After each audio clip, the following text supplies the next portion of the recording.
우리 시편 우리 말씀 보겠습니다. 82편 5절부터 7절입니다. 시편 82편 5절부터 7절 같이 한번 읽어볼까요? 시작.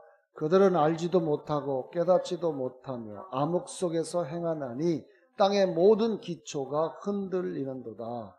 내가 말하기를 너희는 신들이며 너의 모두는 지극히 높으신 이의 자손들이라. 그러나 너희가 사람들처럼 죽게 될 것이며 통치아들 중에 하나같이 쓰러지리라 하였도다. 아멘. 우리 같이 한번 확실하게 한번 외칩시다. 아싸! 기적이 일어났습니다. 아싸! 기적이 일어났습니다. 아멘. 이것도 영적인 고백입니다. 아멘. 이것도 영적인 고백입니다. 오늘은 제가 우리 자신들이 누군가 영적 존재, 다시 말하면 신적 존재라고 하는 이 제목으로 제가 한번 말씀을 드리려고 합니다. 신적 존재라고 하면 대부분의 사람들이 정말 교만하고 너도 무슨 이단이 될 그러한 이야기를 좀 많이 하는데요. 사실은 우리가 굉장히 참 이러한 부분에 대해서 좀 생각을 좀 많이 좀 바꿨으면 좋겠다는 것입니다. 보세요. 하나님은 영이시죠. 그러면 하나님은 영이시기 때문에 그분의 자녀인 우리는 뭐예요? 우리도 영이죠. 영적 존재예요. 하나님은 신이시죠. 신의 자식이니까 신들이죠. 이해되시나요? 근데 우리는 어디에 가로막혀 있냐면 보이는 것에 가로막혀 있어요. 보이지 않는 것은 상상하지는 않아요. 여러분, 자꾸 우리는 눈에 보여야 되고 만져봐야만 느낄 수 있다고 하는 것만 믿는다고 하면 큰 믿음이 아닙니다. 자, 요한일서 1장 12절에 이런 말씀이 있습니다. 너무나 잘 아시는 말씀이죠. 한번 보겠습니다. 요한복음 1장 12절에 영접하는 사람에게는 하나님의 아들들이 된다. 자, 보세요. 영접하는, 여러분은 영접했죠. 그러면 하나님의 아들들, 하나님은 신이시니까 우리는 그분의 아들들이니까 그분의 신의 아들. 그게 신적 존재라고 하면은 왜 이상하게 생각하는지를 모르겠어요. 근데 우리는 왜냐하면 육신에 갇혀 있기 때문에 그래요. 그러니까 여러분들의 이 의식을 좀 바꿨으면 좋겠다고 하는 것을 제가 말씀을 드리는 거예요. 나는 영적인 존재다. 그래서 저 상대를 바라볼 때에 여러분들은 누구를 바라보냐면 그 사람의 겉모습을 보는 것이 아니라 그 사람의 영적인 모습을 볼 수 있는 그러한 안목을 가지셔야 돼요. 아멘. 그래서 제가 지난주에 자신과 자신의 영을 동일시하라. 사실 자신이 영인데 뭘 동일시해. 근데 우리가 그만큼 자기 자신은 육적인 존재로만 인식을 하기 때문에 영적인 존재로 인식을 안 한다 그 말이에요. 그러니까 영적인 존재로 인식하지 않고 육적인 존재로 인식하니까 어떤 결과가 일어나요? 자기를 바라보면은 대부분의 이 자기를 바라보는 이 관점이 어디서 비롯되냐면 가정환경. 그죠? 그 다음에 내가 학교에서 배우는 지식. 그 다음에 내가 사회에 나와서 사회에서 오는 환경들. 이러한 것들에 모든 사람들이 거기에서 형성된 자기 자신을 보기 때문에 자기 자신을 바라보면은 어떤 목사님이 그런 간증을 하시더라고요. 어떤 사람을 만났는데 자기는 김진홍 목사님이 어떤 사람을 만났는데 계속 술만 먹는다는 거예요. 그래서 그 사람의 얘기를 들어주니까 뭐라고 했냐면 자기는 근본적으로 이 조상으로부터 피가 잘못돼서 이 피를 다 바꿔야 된다는 거예요. 피가 더럽다는 거예요. 이 피가 더러워서 자기 몸에 있는 모든 피를 빼고 새로운 피를 넣어야 된다는 거예요. 왜? 자라오는 환경, 태어난 환경을 딱 보니까 어떤 사람은 가난한 곳에 태어났고 환경이 계속 척박한 환경 속에 태어난 사람이 있는 반면에 부유한 집안에 태어난 사람들이 있어요. 그럼 대부분이 어떠냐면 불우한 환경에 태어난 사람들의 생각의 가치관이 뭘로 고정되어지냐면 나는 이러한 환경 속에서 태어났기 때문에 그러한 환경 가운데 나는 살 수밖에 없는 존재다. 더 이상 크게 돼야 되겠다는 생각을 잘 갖지를 못해요. 옛날에 제가 양평에서 목회할 때 이러한 드라마 제목을 봤어요. 나는 아버지처럼. 그게 드라마 촬영지가 제가 살고 있는 양평 지평에 있는 그 저수지에 있는 두 아들이 아버지의 환경을 바라보고 나는 아버지처럼 살고 싶지 않다. 나는 아버지처럼 밖에 살 수밖에 없는 존재다. 이 두 가지의 드라마를 엮어가서 이렇게 하는 모습을 보게 되는데요. 그런 우리는요, 대부분의 어떤 그런 환경 속에 자기 자신을 매몰시켜서 그 이상을 보지를 않아요. 또 학교에서 배우는 환경들, 또 사회의 통념적인 어떤 이러한 것들로 인해서 영향받은 자기 자신. 그러니까 참 저와 여러분들은 대한민국에 태어난 거 감사한 일이죠. 예를 들어서 북한에 태어났다고 하면 내가 예수를 만난 적이 없었을 거고, 그렇죠? 그건 참 부러운 환경 속에 태어난 존재될 수밖에 없죠. 예. 근데 거기에서 쇠뇌당하니까 그 이상을 생각할 수 없는 그런 안타까움이 있습니다. 그런데 저와 여러분들은 그래도 자유로운 그래도 대한민국에서 태어났고 또 물론 정말 우리나라도 어려운 다 폐허된 상태에서 이렇게 고속 성장을 하는 그러한 환경 속에서 우리가 자라났기 때문에 여러 가지 생각들이 있을 것이에요.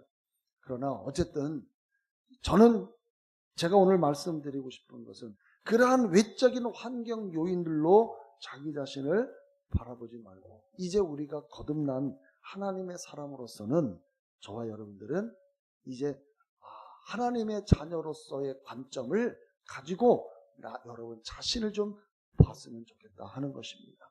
그래서 제가 지난주에 영의 자소서를 써보라고 했는데 쓰지는 않았어도 좀 생각만이라도 했으면 내가 감사한 일이에요. 네? 내가 좀 영의 자소서라도 한번 생각하고 제가 글로 써보라고 제출하라고 했으면은 아마 좀 심적인 부담이 됐는지는 모르겠지만 성경 공부할 때는 그거 다 숙제로 써야 돼요. 근데 한번 정말 내가 영적인 내가 영의 사람이라고 하는 것을 그래서 영적인 나는 누구인가에 대해서 자기소개서를 정말 한 번이라도 생각해 봤다고 하면 나는 너무 감사한 일이다. 생각해 보셨죠? 생각은 해 보셨죠? 그러니까 생각해 보니까 어떻단가요? 여러분 자신이 여전히 우울하고 여전히 정말 희망이 없어 보이고 오늘 저와 여러분들이 다시 한번 우리가 하나님의 자녀라고 하는 영적 존재, 신적인 존재라고 하는 신의 아들, 하나님의 아들이라고 하는 그런 관점에서 저와 여러분들을 좀 봤으면 좋겠다는 거예요. 아멘. 그래서 제가 보니까 모든 이 우울한 것에 대한 답, 정말 인생의 그 답답함, 정말 어떻게 보면은 희망이 없어 보이고 도대체 이것이 언제 끝날 것인가라고 하는 기대치가 정말 왜냐면 이게 세월이요 길다 보면요 이 기대치가요 자꾸 무너져요. 네, 그렇잖아요. 이게 좀 빨리 이 문제가 끝나고 탁 넘어가야 되는데 이게 지루한 영역의 싸움이 지속되다 보니까 이게 지쳐버려요. 그럴 때도 우리가 생각해야 될 건 뭐냐면 계속해서 영의 생각을 하는 것입니다. 답은 그거예요. 그런데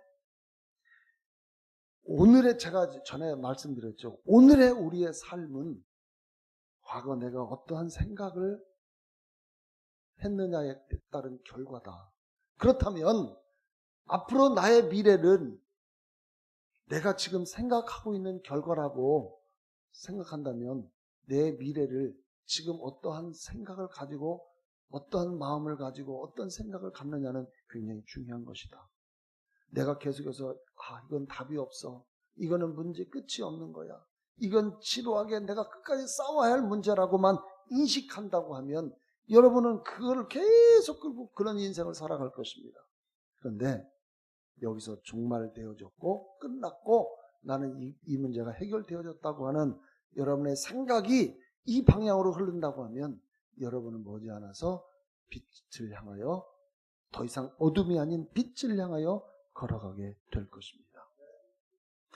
그 러시아의 그 소설가였던 안드레이 그 비토프라는 사람은 무신론적인 공산, 러시아가 원래 무신론적인 공산주의잖아요. 그 정권 하에서 성장한 사람이에요.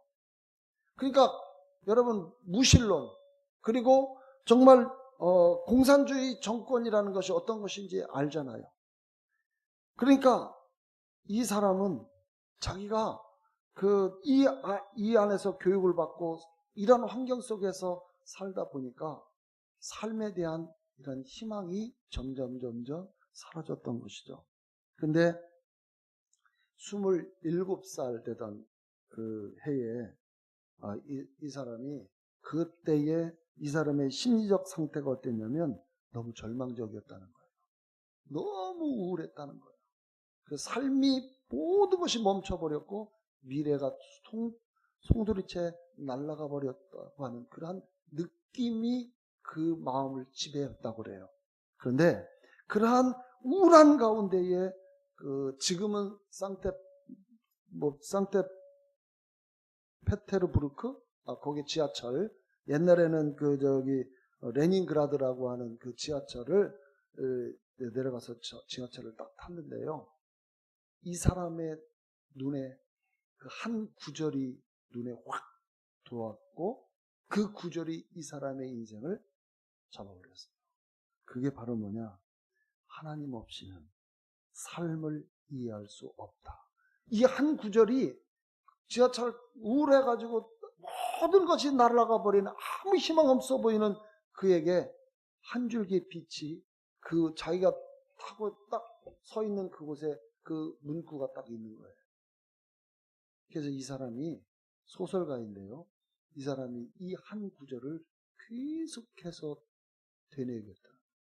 계속 생각을 했다. 그리고 중얼거렸다는 거예요. 그리고 마침내 이 한 구절을 디딛고 그가 그 우울한 것, 삶을 송두리째 날려버릴 그러한 위기에서 탈출했다고 하는 신앙의 고백을 어느 책에서 제가 읽어봤습니다. 여러분 생각해보세요. 하나님 없이는 삶을 이해할 수 없다. 이 한 구절이 이 사람의 인생을 완전히 뒤집어 놓은 거예요. 여러분 삶에 우울한 부분이 있죠. 답답하죠. 희망이 없어 보이죠. 유일한 답은 예수 그리스도십니다. 아멘. 여러분이 정말 그래서 내가 산을 향하여 눈을 들리라. 여러분 시편에 보면 이 시편 기자가 내가 산을 향하여 눈을 들리라. 나의 도움이 어디서 올까? 근데 여러분 생각해보세요. 왜 산을 볼까요? 산에는 당시 우리나라도 그렇지만 대부분의 우상이 어디 있어요? 높은 곳에 있어요. 옛날에 이 다윗 시절에도 우상들이 그 산에 뭐가 있어요? 우상들이 켜놓은 불빛들이 있어요. 그래서 내가 산을 향하여 눈을 돌리라 하고 딱 쳐다봤는데 온통 우상들. 그런데 다윗은 발견했어요. 나의 도움이 어디서 올까? 이 천지를 지으신 하나님께서. 아멘. 다윗은 우상을 바라본 것이 아니라 이 천지를 지으신 하나님이 나의 도움이시다. 저와 여러분들이 이러한 어려운 환경과 어려운 상황 속에 있을 때에 다른 인간적인 생각을 하게 되어지면 넘어질 수밖에 없어요. 그래서 저는 저와 여러분들이 좀 이 생각을 좀 바꿨으면 좋겠다. 오늘 본문 다시 한번 띄워보세요. 시편 82편 7절을 한번 보십시오. 자, 보세요. 그러나 너희가 사람들처럼 죽게 될 것이며 통치자들 중에 하나같이 쓰러지리라. 왜 사람들처럼 죽죠? 왜 저와 여러분들이 그냥 세상 사람들이 죽어가듯이 왜 똑같이 죽어야 되느냐? 왜 통치자들 중에 하나같이 쓰러져야 하느냐? 그것을 5절에서 이렇게 이야기합니다. 5절 보세요. 그들은 알지도 못하고 깨닫지도 못하며 암흑 속에서 행하나니 땅의 모든 기초가 흔들리는도다. 몰라요. 자기 자신이 누구인지. 그러면서 알지도 못하고 깨닫지도 못하고 그냥 흑암 속에 그냥 더듬거리며 인생을 살아가고 있단 말이에요. 왜 사람들이 이 어둠 속에서 정말 더듬거리면서 인생을 살아갈까요? 6절에 이렇게 말씀하십니다. 내가 말하기를 너희는 신들이다. 너는 영적 존재다. 너희들은 하나님의 자녀들이다. 그런데 너희 지극히 높으신 이의 자손들인데도 불구하고 너희들의 생각은 육신적인 것에 한정되어져서 이 세상에서 더듬거리며 살아가는 인생과 똑같다. 알지도 못하고 깨닫지도 못하기 때문에. 그렇기 때문에 여러분, 우리가 알아야 돼. 우리가 누구인지, 내가 하나님의 자녀라고 하는 것, 지극히 높으신 분의 자녀라고 하는 것을 내가 인식해야 되고 깨달아야 되고 그것을 알아야 된다는 거예요. 여러분의 영적인 나가 누군지 정확하게 깨달아야 된다는 것입니다. 할렐루야. 시편 87편 3절을 한번 보실까요? 시편 87편 3절에 같이 읽습니다. 이거 개역 한글 세번역으로 좀 봐보세요. 시작. 너 하나님의 도서가 너를 가리켜 영광스럽다고 말한다. 여러분을 누구라고 생각한다고요? 여러분이 영광스러운 존재다. 여러분이 영광스러운 존재라고 보셨나요? 아니면 늘 찌질이, 못난이, 바보, 멍청이? 하나님은 우리를 그렇게 안 보시고 너희를 넌 영광스러운 존재야. 여러분 자신이 그렇게 생각하면 남도 나를 그렇게 봐요. 아멘. 자기는 그렇게 생각하면서 남 보고 그렇게 너 바보지? 라고 말하면 왜 화를 낼까요? 자기가 바보라고 인식하고 있는데 바보라고 하니까 자기가 진짜 바보라고 여기니까 화가 나는 거예요. 자기는 한편으로는 아닌데 아니긴 아니라 자기가 그렇게 반응하면 기라는 것이죠. 동의하는 것이죠. 너 바보야! 아무 소리 안 하고 딴짓 해보십시오. 말한 사람이 부끄럽습니다. 아멘? 여러분은 영광스럽다라고 이야기해요. 근데 왜 여러분은 영광스럽게 본인 자신을 그렇게 생각하지 않죠? 이거는요, 사실은 이런 측면에서는 좀 우리가 우쭐했으면 좋겠어요. 우리는 겸손이라는 것을 너무 잘못 해석했어요. 겸손? 나를 낮추는 것? 그래서 우리는 무조건 낮춰야 돼. 있어도 없어야 돼. 없는 것처럼 해야 되고. 그죠? 네. 이게 겸손이라. 뭐 말 조금만, 우리가 인터뷰 같은 거 보면, 말하면 참 겸손해. 근데 가만히 면면에 보면 뭐예요? 저 사람은 지금 스포트라이트를 받고 있는데, 그잖아요. 대단히 스포트라이트를 받고 있는데, 말할 때는 어떻게 해야 돼요? 나는 그렇게 참 자랑스러운, 나 자신이 너무 자랑스럽습니다. 내가 이걸 할 수 있어서 너무 이렇게 이야기하면 저 교만한 놈이라고 당장 나와요. 내가 이렇게 할 수 있게 된 것은 누가 이렇게 해줘야 참 겸손하다 이렇게. 이럴 때는요, 좀 우리 예수 믿는 사람은 좀 당당했으면 좋겠어요. 좀 옛날 말로 뻐겨. 좀 한번 뻐겨봐요. 그런 말 들어보셨죠? 네. 좀 당당했으면 좋겠어요. 왜 예수 믿는 사람들이 왜 이렇게 당당하지 못하죠? 그리스도인이 당당하지 못하다? 이거는 뭔가 잘못됐어요. 그래서 우리는 좀 당당한 우리 자신을 보여줄 수 있어야 합니다. 왜? 우리는 신적 존재니까. 하나님의 자녀이기 때문에. 할렐루야. 그래서 보세요. 이사야 33장 24절. 이사야 33장 24절. 33장 24절. 자, 시작. 거기에서는 아무도 내가 병들었다고 말하지 않겠고 거기에서 하는 백성은 죄를 받을 것이다. 자, 보세요. 거기에서는, 다시 말하면 시온의 사람들은 내가 병들었다고 말하지 않는다. 여러분, 근데요, 이 말을 어떻게 생각하세요? 요 킹제임스로 바꿔봐. 그 거민은 나는 병들었다고 말하잖아. 그 거민이 누구냐? 시온에 사는 사람들. 저와 여러분들은 시온의 사람들이죠. 여러분 병들었다고 말하면 안 돼요.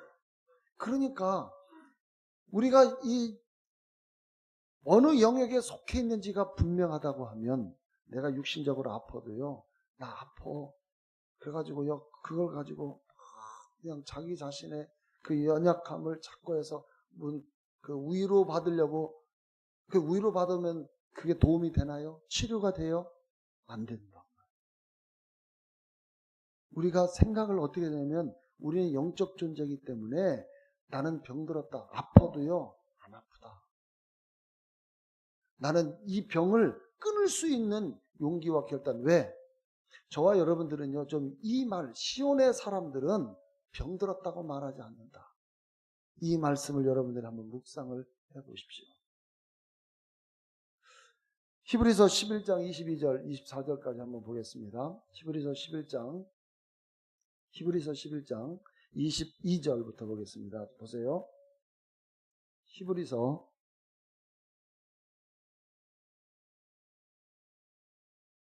요거를 저기로 바꿔볼래? 개역 한글로 좀 바꿔봅시다.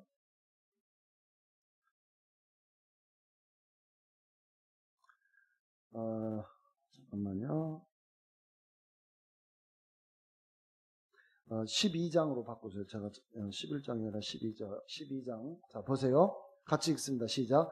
그러나 너희가 이른 곳은 시온 산과 살아계신 하나님의 도성인 하늘의 예루살렘과 천만 천사와 하늘에서 기록한 장자들의 총회와 교회와 만민의 심판자이신 하나님과 및 온전케 된 의인의 영들과 새 언약의 중보이신 예수와 및 아벨의 피보다 더 낫게 말하는 뿌린 피니라. 자, 22절 한번 보겠습니다. 너희가 이른 곳은 어디예요? 시온에 이르렀어요. 저와 여러분들은 이미 시온의 존재들이에요. 또 살아계신 하나님의 도성, 거기에 지금 저와 여러분들이 존재하는 거예요. 그 다음에 하늘의 예루살렘과 천만 천사들이 있는 거. 저와 여러분들은 시온의 사람들이에요. 그래서 시온의 사람들은 병들었다고 말하지 않는다. 이 말씀을 좀 묵상했으면 좋겠습니다. 자, 골로새서 1장 13절에 보시면, 뭐라고 써 있냐면 이렇게 되어 있습니다. 그가 우리를 흑암의 권세에서 건져내사 그의 사랑의 아들의 나라로 옮기셨어요. 저와 여러분들은 지금 어디에 있어요? 아들의 나라, 사랑하는 아들의 나라에 우리가 지금 소속되어 있어요. 거기가 어디예요? 시온이란 말이에요. 그러니까 시온의 사람들은 병들었다고 말하지 않는다. 근데 우리는요, 보세요. 제가 이제 설명을 해드릴게요. 여러분, 이 사람들 만나는 사람마다 어떤 생각을 하냐면, 사람들은 다 아파서 죽는 줄 알아요. 다 아파서 죽어야 돼요. 자, 여러분 아플 수 있죠? 아플 수 있어요. 그렇죠? 자, 그런데 우리가 좀 생각을 좀 바꿨으면 좋겠어요. 어떤 생각을 바꾸냐면, 나는 아플 수 없다. 아플 수 없다라는 생각을 가져요. 이게 뭐냐면, 하늘의 사람들, 영적 존재인 저와 여러분들은 아플 수 없다라는 생각을 가져야 된다는 거예요. 왜냐하면 모든 사람들 물어보면 다 한 번씩 아팠기 때문에, 에이, 살면서 안 아플 수가 있어? 그건 없어. 다 한 번씩 다 아플 수밖에 없고 다 아파서 죽는 거야. 사람들은 세상의 보편적인 흐름은 다 그런 정서가 깔려 있어요. 근데 오늘 저와 여러분들은 이 생각을 조금 바꾸자는 거예요. 시온의 사람은 병들었다고 말하지 않는다. 자, 그러면 한번 성경을 또 보겠습니다. 베드로전서 2장 24절. 베드로전서 2장 24절 보시면, 자 보세요. 친히 나무에 달려 그 몸으로 우리 죄를 담당하셨으니 이는 우리로 죄에 대해 죽고 의에 대해 살게 하려 하심이라. 저가 채찍에 맞음으로 너희는 나음을 얻었나니. 자 보세요. 저가 예수님이 채찍에 맞음으로 누가 치유됐어요? 우리는 치유가 되었다. 근데 이 시제가 과거예요. 자, 그러면 우리는 지금까지 아플 수 있다고 하는 보편적인 의식을 가지고 있어요. 여러분, 이 의식을 갖고 있다는 말은 무슨 말일까요? 내가 언제든지 질병에 걸릴 수 있다는 이 배경을 가지고 있는 것입니다. 그런데 예수님께서 2000년 전에 채찍에 맞으심으로 저와 여러분들은 치유를 끝내 놓으셨다. 다시 말하면 여러분들에게 어떤 질병이 올 수 있어요. 저한테도 질병이 올 수 있거든요. 그런데 거절해야 된다는 거예요. 그 질병을 거절해야 되는 거예요. 왜? 예수님께서 2000년 전에 채찍에 맞아서 치유를 끝냈기 때문에 이 말씀을 믿어버리면 어떤 결과가 일어나요? 여러분의 질병이 치유가 된다는 것이에요. 이 생각, 이 영적 생각이에요. 근데 대부분에 보면 이 생각을 안 가져요. 왜? 사람은 다 아플 수 있지. 안 아픈 사람이 세상에 어디 있어? 이게 베이스예요. 이 베이스를 바꿔야 된다는 거예요. 어떤 생각으로? 진리로. 하나님의 말씀으로. 마태복음 8장 17절. 마태복음 8장 17절. 자, 시작. 이는 선자 이사야로 하신 말씀에 우리의 연약한 것을 친히 담당하시고 병을 짊어지셨다 함을 이루려 하십니다. 예수님께서 우리의 연약함과 병을 어떻게 했다고요? 짊어지셨어요. 예수님이 가져가 버렸어요. 저와 여러분들이 좀 이러한 생각을 좀 가졌으면 좋겠다는 거예요. 자, 로마서 8장 11절에 보시면 이런 말씀도 있어요. 시작. 예수를 죽은 자 가운데서 살리신 이의 영이 너희 안에 거하시면 그리스도 예수를 죽은 자 가운데서 살리신 이가 너희 안에 거하시는 그의 영으로 말미암아 너의 죽을 몸도 살리시리라. 여러분의 죽을 몸도 살리시는 분이 누구 안에 계셔요? 여러분 안에 성령이 계신다 그 말이에요. 여러분 이런 말씀을 좀 믿으십니까? 그러면 내가 지금 아파. 그렇다고 하면 그러면 이것은 지금 뭐예요? 나를 공격한 사단의 영역이잖아요. 그러면 여러분들이 그 질병을 거절하셔야 돼요. 처음에 이 거절한다는 게 쉽지가 않아요. 거절했는데도 계속 있어. 근데 이것은 여러분들이 씨름을 하셔야 돼요. 근데 결국은 믿음의 싸움이라 그 말이에요. 마태복음 15장에 보면 마태복음 15장 21절 21절인가 22절 뭔가 자, 예수께서 거기서 나가서 두로와 시돈 지방으로 들어가신 22절 거기에 보니까 가나안 여자 하나가 그 지경에 나와 소리질러 가로되 주 다윗의 자손이여 나를 불쌍히 여기소서 내 딸이 흉악히 귀신 들렸나이다. 자, 수로보니게 여인으로 나와요. 개역 한글에는 자, 가나안 이 여인이 예수님의 지나가는 소식을 듣고 예수님을 불러 세웁니다. 주님, 우리 딸 아이가 귀신 들려 고통스럽습니다. 괴로워합니다. 죽게 되었습니다. 나를 좀 불쌍히 여기달라 큰 소리로 외쳐요. 근데 예수님의 반응 23절 예수는 한 말씀도 대답지 아니하시니 여러분, 여러분이 기도할 때 마치 하나도 응답하시지 않는다고 할 때 여러분 어떤 생각이 드시나요? 이거는 안 들어주는가 보다. 포기하실래요? 대부분의 많은 사람들이요, 한번 이렇게 해보고 안 되면 너무 쉽게 포기를 하는 거예요. 근데 이 여인이 오히려 여자가 더 크게 소리를 지르니까 제자들이 뭐래요?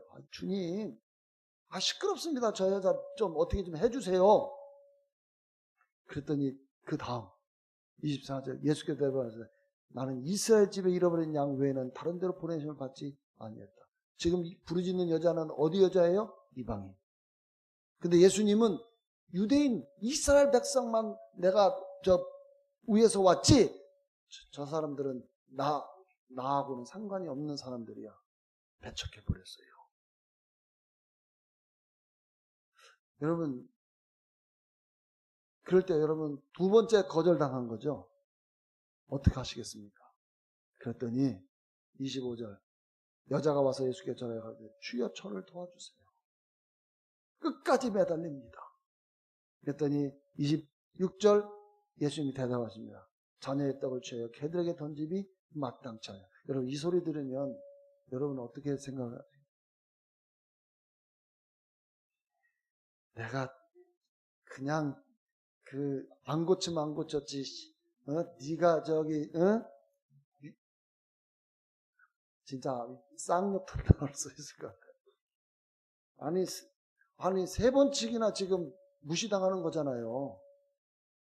근데 이 여인의 대답이 너무 아름답잖아요. 다음 여자가 그러죠. 주여 맞습니다.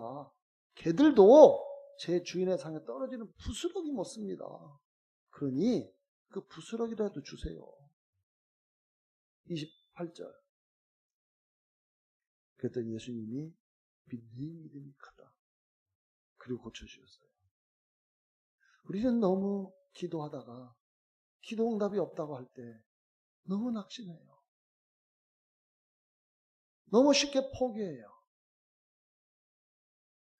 저는 응답될 때까지 좀 씨름했으면 좋겠어요. 야곱이 야복강가에서 씨름했던 것처럼. 근데 씨름도 하고 삽도 한번 잡아보지도 않고 포기해버려요.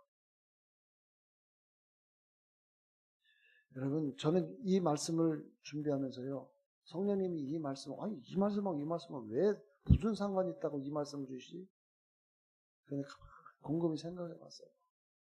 여러분 우리가 어떤 일을 할 때에 끝까지 끈질기게 나는 영적 존재라고 하는 이 의식을 끝까지 가지고 그래서 하나님의 자녀이기 때문에 나는 반드시 응답을 받는다. 아니 가나안 여인은 이방인 여인도 이렇게 응답을 받는데 응답을 반드시 취해서 가잖아요. 그리고 예수님이 말씀하신 큰 믿음의 사람이다. 오늘 저와 여러분들이 이 영적인 이 관점에서 하나님과 좀 만나시고 나를 그러한 의식 속에서 좀 여러분들이 좀 생각했으면 좋겠어요. 이 세상에 있는 일들이 무지하게 복잡한 일들 많이 있죠. 그런데 그런 일이 있다 할지라도 자기가 자꾸만 육신적인 관점으로 모든 해결을 한다고 하면 넘어져요. 이럴 때 자기의 위치, 자기의 정체성 그리고 그 부분을 가지고 하나님께 선다고 하면 내가 하나님의 자녀잖아요. 여러분도 자녀들이 내가 아빠 엄마 자녀잖아. 그럴 때에 사실은 그런 말 앞에 자녀를 홀대하지는 않잖아요. 그래서 변치 않는 하나님, 우리의 일거수일투족을 다 보시는 하나님, 여러분의 마음을 크게 뚫어보시는 그 하나님께서 오늘 저와 여러분들을 정말 계속해서 바라보고 계셔요.